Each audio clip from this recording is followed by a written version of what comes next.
नमस्कार दोस्तों, मैं प्रशांत कुमार शर्मा आप सभी का स्वागत करता हूं हमारे यूट्यूब चैनल गार्गी क्लासेस पर। आज की करंट अफेयर्स की क्लास के पीडीएफ नोट्स आपको हमारे टेलीग्राम चैनल से डाउनलोड करने को मिल जाएंगे, जिसका लिंक इस वीडियो के डिस्क्रिप्शन बॉक्स में दिया हुआ है। तो शुरू करते हैं हम 28 मई 2020 के प्रमुख राष्ट्रीय और अंतर्राष्ट्रीय घटनाक्रमों पर आधारित हमारी आज की क्लास, जिसके अंतर्गत हमारा सबसे पहला टॉपिक है एयरफोर्स। जो इंडियन एयरफोर्स है वह फ्लाइंग बुलेट स्क्वाड्रन शुरू करने जा रही है। भारतीय वायुसेना वह लाइट कॉम्बैट एयरक्राफ्ट तेजस के एक बेड़े के साथ नंबर 18 फ्लाइंग बुलेट नामक अपने एक स्क्वाड्रन को चालू करने जा रही है। Air chief marshal Rakesh Kumar Singh Bhadauria Tamil Nadu के कोयम्बटूर के पास सुदूर बेस पर इस स्क्वाड्रन का उद्घाटन करेंगे। आधुनिक हल्के लड़ाकू विमान तेजस के साथ में काम करने वाला है दूसरे भारतीय वायुसेना का दस्ता है, जो हिंदुस्तान एरोनॉटिक्स लिमिटेड के द्वारा विकसित चौथी पीढ़ी के सुपरसोनिक एयरक्राफ्ट हैं। यानी जो तेजस है वह चौथी पीढ़ी का सुपरसोनिक एयरक्राफ्ट है। तो जो तेजस है उसके बारे में और बात करते हैं तो ये एक लाइट कॉम्बैट एयरक्राफ्ट यानी हल्का लड़ाकू विमान है, और इसका जो एयरक्राफ्ट डेवलपमेंट एजेंसी के द्वारा इसे डिजाइन किया गया है।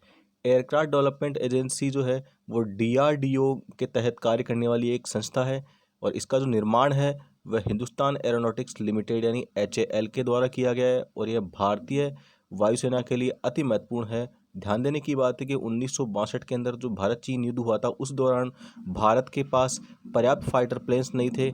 इसी की वजह से काफ़ी नुकसान हुआ भारत को, और भारत को इस युद्ध में हार का सामना भी करना पड़ा था। आप इस इमेज के अंदर देख पा रहे हैं, ये जो इमेज में देख पा रहे हैं ये तेजस का एक फाइल फोटो है, जो भारत पूर्णतः स्वदेशी तकनीक पर आधारित निर्मित एक विमान है। भारतीय जो हल्का लड़ाकू विमान है ये। WHO ने नया टीका विकसित करने के लिए ह्यूमन चैलेंज ट्रायल को अपनाया है। WHO ने हाल ही में 8 उम्मीदवारों के मानव परीक्षण में प्रवेश करने की घोषणा की है, और कई लोग जो ह्यूमन चैलेंज ट्रायल है उसके अंदर भाग लेने के लिए आगे भी आ रहे हैं। यानी स्वेच्छा से जो लोग सामने आ रहे हैं और इस परीक्षण के अंदर भाग ले रहे हैं।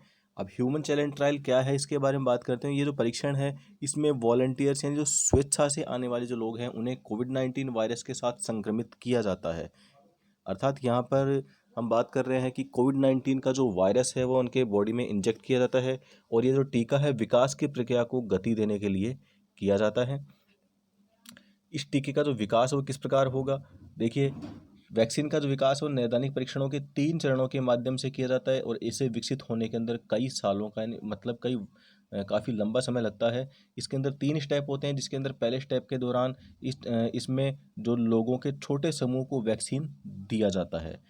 जो सेकंड स्टेप है इसमें वैक्सीन उन लोगों को दी जाती है जिनकी विशेषताएं उन लोगों के समान है जिनके लिए नया वैक्सीन बनाया जा रहा है। अर्थात जिस रोग से पीड़ित जो लोग हैं रोग से पीड़ित जो लोग होते हैं उन पर यह ट्रायल किया जाता है, जिनके जो लक्षण है वो, जैसे सपोज कि अभी वर्तमान में कोविड-19 के लिए यह जो वैक्सीन बनाई जा रही है, तो ऐसे लोग जिनमें कोविड-19 के लक्षण पाए जाएंगे उन्हीं को यह वैक्सीन दी जाएगी। थर्ड स्टेप है सुरक्षा और प्रभावकारिता का परीक्षण करने के लिए वैक्सीन हजारों लोगों को दिया जाता है, यानी काफ़ी बड़ी मात्रा में लोगों को यह वैक्सीन दिया जाता है, और इस चरण के दौरान प्रतिभागियों को या तो प्लेसिबो या वैक्सीन दी जाती है। यहाँ पर कहने का मतलब कुछ जो प्रतिभागी इस टेस्टिंग के अंदर भाग लेते हैं उन्हें वैक्सीन दी जाती है, और कुछ को प्लेसिबोस दिए जाते हैं। प्लेसिबो का यहाँ अर्थ है जिन्हें हम डमी मेडिसिन कह सकते हैं एक तरीके से, जो कि मेडिसिन नहीं होती हैं लेकिन मेडिसिन की तरह उनका यूज किया जाता है। डॉक्टर्स इसे मनोवैज्ञानिक तरीके से इसे यूज करते हैं, और ये वास्तव में दवाइयाँ नहीं होती हैं, बल्कि दवाइयों के शेप के अंदर कुछ मीठी गोलियाँ या कुछ जो इंजेक्शंस होते हैं जो जिनके अंदर किसी तरह के कोई दवा नहीं होती है, तो उन्हें प्लेसिबोज कहा जाता है। अब ह्यूमन चैलेंज ट्रायल जो है वो वर्तमान में कोई नई कॉन्सेप्ट नहीं है। इससे पहले मलेरिया के लिए इसके परीक्षण किए गए थे। ह्यूमन चैलेंज ट्रायल का जो सबसे बड़ा लाभ है कि परीक्षण को ये तेज कर देता है, यानी जो इसमें टेस्टिंग है उसमें तेजी आने लगती है और प्रभावकारी तरीके से अधिक तेजी उपलब्ध होगी। साथ ही परीक्षणों के चरणों में 3 आवश्यक लोगों की संख्या नियमित परीक्षणों से चरण 3 में आवश्यक लोगों की जो संख्या नियमित परीक्षणों से कम हो पा रही है। अगला है अंटार्कटिक इम्पल्सिव ट्रांजिट एंटीना यानी एनटीआ ने बर्फ से उच्च ऊर्जा कणों का पता लगाया है। नासा के शोधकर्ताओं ने अंटार्कटिका क्षेत्र में बर्फ से उच्च ऊर्जा वाले कणों का पता लगाया है और शोधकर्ताओं का यह मानना है कि ये जो कण है समानांतर ब्रह्मांड के प्रमाण हैं। अब एनटीए क्या है इसके बारे में बात करते हैं। जो हाई एनर्जी कॉस्मिक न्यूट्रिनो है जो कि रेडियो पल्सेज का पता लगाते हैं जो अंटार्कटिका की बर्फ की चादर से उत्सर्जित हो रहे हैं। यानी ये छोटे छोटे पार्टिकल्स हैं जो न्यूट्रिनो जिन्हें हाई एनर्जी कॉस्मिक न्यूट्रिनो कहा जा सकता है। छोटे छोटे कण होते हैं जो कि अंटार्कटिका की बर्फ की चादर से निकलते रहते हैं। इस बर्फ में न्यूट्रिनो एस्केरियन इफेक्ट के कारण न्यूट्रिनो पल्सेज का उत्पादन करते हैं, रेडियो पल्सेस का उत्पादन होता है। अब एंटिया जो उपकरण है वो अंटार्कटिका के क्षेत्र में उड़ान भरने वाले जो वैज्ञानिक बलून हैं उनके माध्यम से कॉस्मिक रे न्यूट्रिनो का पता लगाते हैं और ये नासा की पहली न्यूट्रिनो ऑब्जर्वेटरी मानी गई है। अब एस्केरियन इफेक्ट है, इसके बारे में बात करते हैं। तो ये ऐसी घटना है जहां एक घने विद्युत माध्यम में प्रकाश से तेज वेग से यात्रा कर रहे जो कण हैं वो द्वितीयक आवेशित कणों की बौछार करते हैं और ये घने विद्युत माध्यम बर्फ चंद्र रेगलित हो सकते हैं। हम इसको एक छोटा सा एक डायग्राम बना करके समझ लेते हैं कि सपोज कि यह एक ऑब्जेक्ट है और यहाँ पर सपोज कि ये दूसरा ऑब्जेक्ट है। सपोज कि ये इसको हम मून मान लेते हैं, चंद्रमा, और इसे मान लेते हैं पृथ्वी। तो जब कोई हाई एनर्जी से कोई पार्टिकल चलता हुआ आ रहा है काफ़ी तेज़ गति से, उच्च ऊर्जा वाला जो पार्टिकल है वो चलता हुआ आ रहा है, तो वो क्या करता है, वो इससे सतह से टकराएगा। सतह से मतलब जब ये उत्सर्जित होगा तो इससे क्या होगा, इससे एक प्रकार का जो द्वितीय कण है उनकी बौछार होगी और द्वितीय कणों का जो शेप है वो एक कोन के रूप में होगा, यानी एक शंकु के रूप में शेप बन जाती है इसकी। तो इस तरह से ये जो इफेक्ट होता है इसे एस्केरियन इफेक्ट कहा जाता है। अब एंटिया की खोज के बारे में बात करते हैं। जो एंटिया ने अब तक 4 प्रमुख ब्रह्मांडीय किरणों का पता लगाया है। आकाश से आने वाली ब्रह्मांडीय किरणें बर्फ से परावर्तित होती हैं। चारधाम राजमार्ग विकास परियोजना जिसके अंतर्गत चंबा सुरंग का उद्घाटन किया गया है। 26 मई 2020 को केंद्रीय सड़क और परिवहन मंत्री श्री नितिन गडकरी ने वीडियो कॉन्फ्रेंसिंग के माध्यम से चारधाम परियोजना के जो चंबा टनल है उसके ब्रेक थ्रू इवेंट का उद्घाटन किया है। ये चारधाम परियोजना है, इसके बारे में जानकारी प्राप्त करते हैं। तो चारधाम महामार्ग विकास परियोजना चारधाम राजमार्ग विकास योजना की आधारशिला 27 दिसंबर 2016 को प्रधानमंत्री नरेंद्र मोदी जी के द्वारा रखी गई थी। वर्तमान में उत्तराखंड में लगभग 12,000 करोड़ रुपए के कुल निवेश के साथ इस 2 लेन वाली राष्ट्रीय राजमार्ग परियोजना का जो निर्माण किया जा रहा है। इस परियोजना के अंदर केदारनाथ, बद्रीनाथ, गंगोत्री और यमुनोत्री ये जो स्थान है इनको जाने वाले 889 किलोमीटर लंबे जो राष्ट्रीय राजमार्गों के चौड़ा करने और उनकी मरम्मत का कार्य इसके अंदर शामिल है। और ये जो चारधाम परियोजना ये ऋषिकेश से प्रारंभ होकर के केदारनाथ, बद्रीनाथ, गंगोत्री और यमुनोत्री इन सभी को जोड़ने का काम भी करती है। लगभग 12,000 करोड़ रुपए की जो लागत और तकरीबन 889 किलोमीटर की अनुमानित लंबाई वाली प्रतिष्ठित चारधाम परियोजना के तहत BRO यानी बॉर्डर रोड ऑर्गेनाइजेशन 250 किलोमीटर लंबे राष्ट्रीय राजमार्ग का निर्माण कर रहा है जो कि पवित्र तीर्थ स्थल गंगोत्री और बद्रीनाथ की ओर जाएगा। इसके अलावा जो सीमा सड़क संगठन है उसको लगभग 3,000 करोड़ रुपए की लागत वाले 251 किलोमीटर लंबे खंड भी सौंपे गए हैं, जिनमें से 28 किलोमीटर से 99 किलोमीटर तक की लंबाई वाले ऋषिकेश धरासू राजमार्ग यानी NH 94। इसके अलावा 110 किलोमीटर लंबाई वाले धरासू गंगोत्री राजमार्ग जिसे NH 108 कहा जाता है और 42 किलोमीटर लंबाई वाले जोशीमठ से जो माना राजमार्ग जिसे नेशनल हाईवे नंबर 58 पर 58 का रहता है, उन पर 17 परियोजनाएं इसके अंदर शामिल की गई हैं। इस परियोजना के अंदर जो 2 टनल और इसके अलावा 116 छोटे और बड़े जो फ्लाईओवर हैं और इसके अलावा कई पुलिया और बाईपास सड़कें इसके अंतर्गत शामिल की गई हैं। इस प्रकार से हम देख सकते हैं कि जो परियोजना है ये काफ़ी वृहद परियोजना है। अब हम चंबा टनल के बारे में बात करें तो जो BRO यानी बॉर्डर रोड ऑर्गेनाइजेशन, जिसे सीमा सड़क संगठन भी कहा जाता है, उसने ऋषिकेश धरासू राजमार्ग जो नेशनल हाईवे नंबर 94 है उस पर वेस्ट चंबा शहर के नीचे 440 मीटर लंबी एक सुरंग का निर्माण किया है। ये जो चंबा टनल है उसको राष्ट्रीय राजमार्ग 94 पर सीमा सड़क संगठन के द्वारा उत्तराखंड के टिहरी गढ़वाल जिले में चंबा शहर हिल स्टेशन के नीचे ऋषिकेश धरासू मार्ग पर खोदा गया है। यह जो सुरंग है चंबा शहर के को एक तो भीड़ भाड़ से बचाएगी, क्योंकि ट्रैफिक की इसमें आवाजाही शहर से कम हो जाएगी, और साथ ही क्षेत्र में सामाजिक और आर्थिक विकास के रास्ते भी खोल देगी। इसके अलावा BRO जो है, जो प्रतिष्ठित चारधाम परियोजना में से एक महत्वपूर्ण हितधारक है, और टीम शिवालिक ने इस सुरंग के निर्माण में सफलता हासिल की है। इसके निर्माण में नवीनतम ऑस्ट्रियाई प्रौद्योगिकी का उपयोग किया गया है, और यह सुरंग पूर्ण होने की निर्धारित तिथि से लगभग 3 महीने पहले ही इस वर्ष अक्टूबर तक यातायात के लिए खोल दी जाएगी।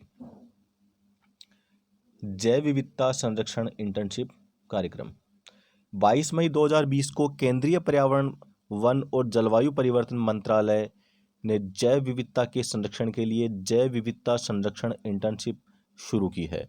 इस कार्यक्रम में एक खुली, पारदर्शी और ऑनलाइन प्रतिस्पर्धी प्रक्रिया के माध्यम से 1 वर्ष की अवधि के लिए 20 छात्रों को स्नातकोत्तर डिग्री के साथ संलग्न करने का प्रस्ताव दिया गया है।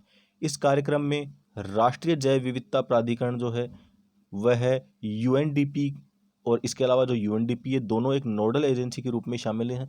UNDP जिसका पूरा नाम यूनाइटेड नेशंस डेवलपमेंट प्रोग्राम या संयुक्त राष्ट्र विकास कार्यक्रम जिसे कहा जा सकता है, यह कार्यक्रम गतिशील और रचनात्मक छात्रों को संलग्न करना चाहता है, जो कि प्राकृतिक संसाधनों के प्रबंधन और जैव विविधता के संरक्षण के बारे में जानने और विभिन्न राज्य और केंद्र शासित प्रदेशों में NBA की परियोजनाओं का समर्थन करने के लिए तकनीकी रूप से राज्य जैव विविधता बोर्ड या राज्य जैव विविधता संघ, इसके अलावा संघ राज्य क्षेत्र जैव विविधता परिषद को उनके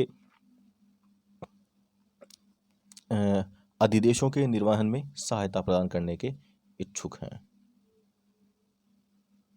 एडेनो वायरस जो कि कोविड-19 का टीका माना जा रहा है, उसका परीक्षण किया गया है।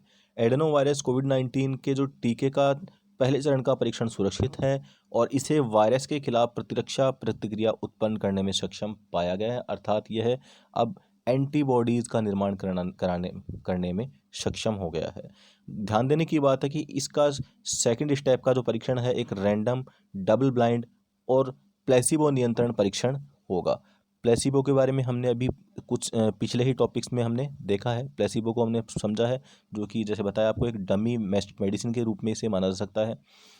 यह एक पुनः संयोजन एडेनोवायरस टाइप 5 वेक्टर का उपयोग करता है, जो आनुवांशिक सामग्री को वहन करता है, और आनुवांशिक सामग्री जो नोवल कोरोना वायरस है उसके जो स्पाइक्स होते हैं जिन्हें ग्लाइकोप्रोटीन होता है उनके लिए प्रतिबिंबित की जाती है। जैसे कि आपने कोविड-19 को का अगर आपने इमेज देखा है तो इस कोविड-19 पर कुछ स्पाइक्स बने होते हैं, इस प्रकार से कुछ जो कांटे से निकले होते हैं उन्हीं को स्पाइक्स कहते हैं, जो ग्लाइकोप्रोटीन के बने होते हैं और उनके लिए प्रतिबिंबित ये की जाती है। एडेनोवायरस एक कमज़ोर सामान्य कोल्ड वायरस है, यानी बिल्कुल सामान्य सा वायरस है ये, और यह सामान्य वायरस का एक समूह जो कि मनुष्य की आँख, वायुमार्ग, फेफड़ों, आंतों, मूत्रपथ और तंत्रिका तंत्र आदि को संक्रमित कर सकता है।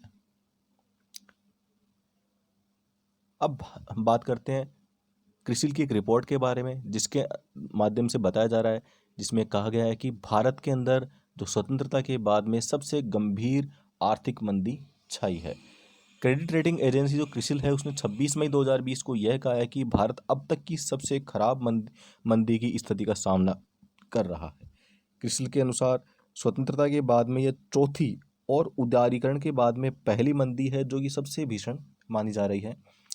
क्रेडिट रेटिंग एजेंसी के मुताबिक कोरोना वायरस महामारी तथा उसकी रोकथाम के लिए जो लॉकडाउन किया गया था उससे अर्थव्यवस्था के चालू वित्त वर्ष में 5% की गिरावट आने की आशंका बताई जा रही है। भारतीय अर्थव्यवस्था में सामान्य ग्रोथ के लिए कम से कम 3 से 4 वर्ष का समय लग जाएगा। यह क्रिसिल की एक रिपोर्ट है। रिपोर्ट आगे ये कहती है कि जो जीडीपी है उसकी जो गिरावट है उसमें 5% की गिरावट का अनुमान लगाया गया है। ये जो एजेंसी है वो वित्तीय वर्ष 2020-21 के अंदर जीडीपी ग्रोथ रेट को 5% की गिरावट का अनुमान जता रही है।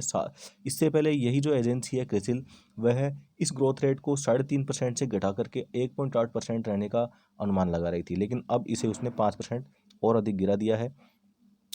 ये एजेंसी है तो इस क्रिसिल इसकी माने तो पिछले एक महीने में जो भारत की जो आर्थिक स्थिति है वो और ज़्यादा बिगड़ गई है, क्योंकि लॉकडाउन के दौरान सारा जो इकोनॉमी है वो थम सी गई है।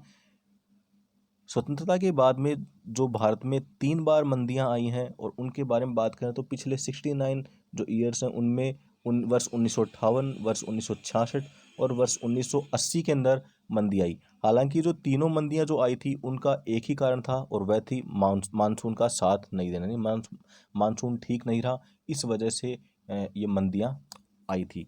लेकिन ख़राब मानसून के कारण खेतों पर काफ़ी बुरा असर पड़ा था और इकोनॉमी का बड़ा हिस्सा प्रभावित हुआ था। लेकिन इस बार की जो मंदी है वो काफ़ी अलग होगी।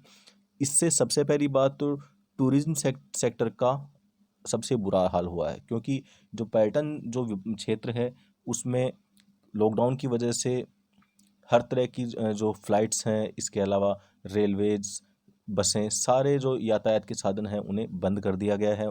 इस वजह से और लोगों का घरों से बाहर निकलना बंद हो गया। इसी वजह से टूरिज्म सेक्टर सबसे ज़्यादा प्रभावित हो रहा है, क्योंकि टूरिज्म सेक्टर बिल्कुल बंद हो चुका है इसमें। और क्रिसिल के मुताबिक लॉकडाउन की वजह से चालू वित्त वर्ष की जो पहली तिमाही है वह सबसे ज़्यादा प्रभावित होने वाली है। टूरिज्म जैसे सेक्टर का जो सबसे बुरा हाल है, रोजगार और आय पर प्रतिकूल असर पड़ेगा, क्योंकि इन क्षेत्रों के अंदर बड़ी संख्या के अंदर लोगों को कामकाज मिला हुआ है। कृषि क्षेत्र के अंदर भी 2.5% की बढ़ोतरी का अनुमान लगाया गया है।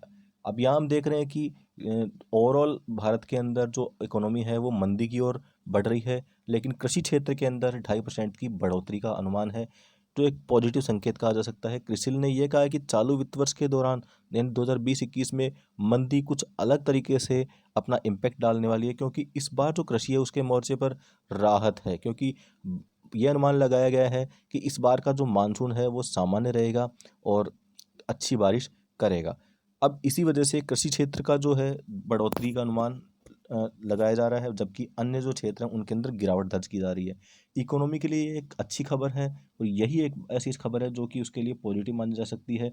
रेटिंग एजेंसी ने अनुमान लगाया कि जो गैर कृषि जीडीपी है उसमें 6% की जो गिरावट आएगी, जबकि कृषि क्षेत्र के अंदर 2.5% की बढ़ोतरी का अनुमान लगाया गया है। तो इसी के साथ में हमारी आज की करंट अफेयर्स की क्लास के सभी टॉपिक्स कंप्लीट हो गए हैं और बारी है अब आज के हमारे प्रश्न की। तुम्हारा आज का जो प्रश्न है वह है, हाल ही में भारत के किस राज्य ने रोजगार सृजन के उद्देश्य से खेलों को उद्योगों का दर्जा देने का निर्णय लिया है? तो आप अपना जवाब इस वीडियो को पॉज करके देख सकते हैं। तो इसका सही जवाब है मिजोरम राज्य। पूर्वोत्तर भारत का जो एक राज्य है मिजोरम, उसने रोजगार सृजन के उद्देश्य से जो राज्य में खेलों को उद्योग का दर्जा दे दिया, यानी इंडस्ट्री स्टेटस टू स्पोर्ट्स दिया है। इसका जो उद्देश्य है राज्य में खेलों को पेशेवर बनाना है, जिससे कि अधिक से अधिक जो लोग हैं वो खेलों से जुड़ सके और इससे अपनी इनकम भी इसे अपने इनकम सोर्स के रूप में बना सकें। मिजोरम के अंदर 100 से ज़्यादा ऐसे फुटबॉल प्लेयर हैं जो इंडियन सुपर लीग के अंदर खेलते हैं। तो इस तरह से जो हम ये समझ सकते हैं कि मिजोरम है उसमें जो फुटबॉल है वो काफ़ी लोकप्रिय खेल है और वहाँ पर जो फुटबॉल है उसके काफ़ी खिलाड़ी मिलते हैं, जो कि ऑल ओवर इंडिया के अंदर अलग अलग प्रतियोगिताओं के अंदर भाग लेते रहते हैं। तो इसी के साथ में हमारी जो आज की करंट अफेयर्स की क्लास है वो समाप्त होती है। साथ ही आप सभी से जैसे कि रोज़ अनुरोध किया जाता है हर क्लास में कि आप अपने जो भी आपके सुझाव हों, जो भी आपके फीडबैक हों, वो आप हमारे कमेंट सेक्शन के अंदर हमें भेजें और हमें बताएं। Thank you.